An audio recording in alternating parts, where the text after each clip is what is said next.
गोष्ट म्हणजे तुझ्या पायरीशी कुणी सान थोर नाही,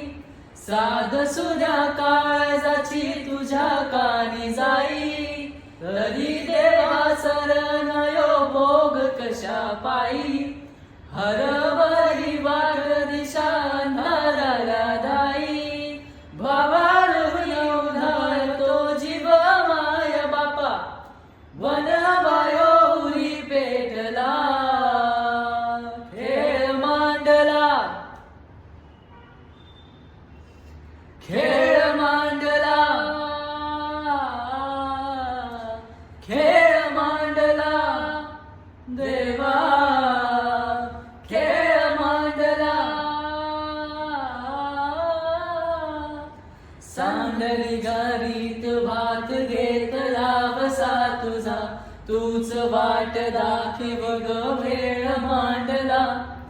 दावी देवा पैल वार पाठीशी तू राहुवा, यो तुझ्याच